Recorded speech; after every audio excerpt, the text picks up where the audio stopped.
For as long as I could remember, my life had been turned upside down by the chaos of family dynamics.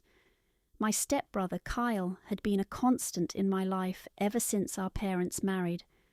At first it seemed like things would never truly be easy between us, but over time we developed an understanding, a kind of unspoken truce. We didn't always get along, but we were family, and family was supposed to have each other's backs. I never thought I'd have to question Kyle's loyalty. I didn't expect my world to unravel the way it did. It all began with Jamal Demarius Jr., Jam, as everyone called him. He was known around town for his charm and magnetic personality.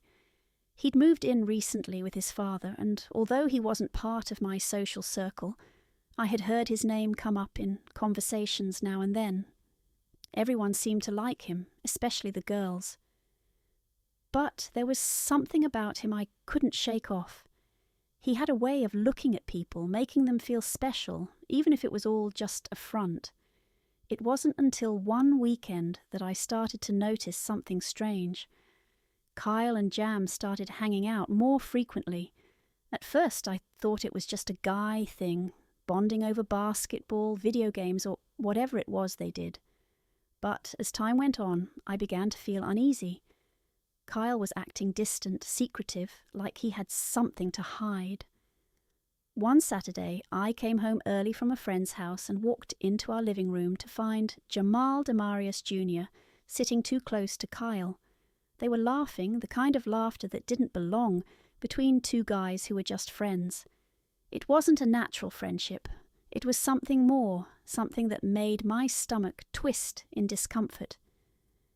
I stood there for a moment, unseen, unsure of what to say.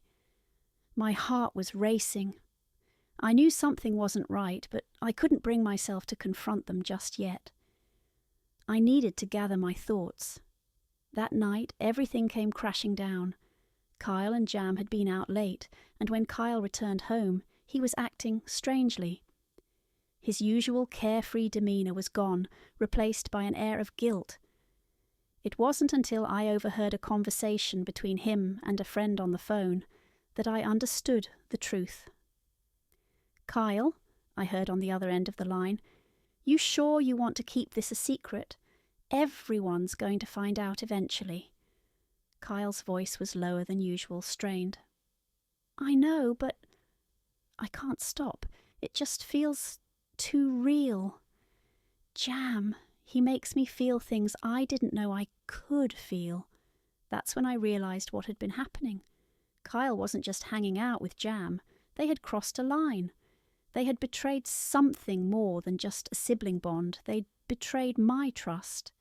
The reality of it hit me like a wave, leaving me breathless.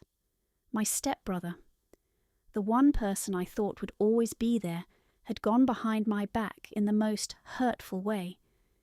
I confronted him the next day. He didn't deny it. His eyes were filled with guilt, but there was something else there too. Regret, confusion, and a twisted sense of guilt over something he couldn't even fully explain. "I didn't mean for this to happen," Kyle said, his voice barely above a whisper. "Jam and I. It wasn't planned. It just happened." I stood there, feeling a mix of emotions flood over me, anger, hurt, and a deep sense of betrayal. "You cheated on me with him, Kyle. You've been lying to me for weeks, and now everything feels like it's falling apart." "I never wanted to hurt you," Kyle said, his voice shaking, "but I can't undo what's been done." The conversation left me feeling hollow. My stepbrother had broken my trust. And for what? A fleeting secret connection with someone I barely knew? But even more complicated than the betrayal was the realization that it wasn't just Jamal Demarius Jr. I was upset with. It was Kyle, the one person I thought would always have my back, the one person I never expected to hurt me. Days passed, and things between Kyle and I became tense, filled with awkward silences and unspoken words. Our relationship, once simple and comfortable, had become fractured beyond repair. Jamal Demarius Jr., meanwhile, continued on with his life, unfazed by the damage he'd caused. To him, it was just a game, but for me, it was a nightmare I couldn't escape. I found myself questioning everything: trust, loyalty, and what it meant to be family.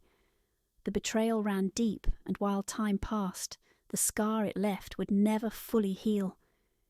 In the end, I learned that sometimes people are capable of hurting you in ways you never imagined, especially those who are closest to you.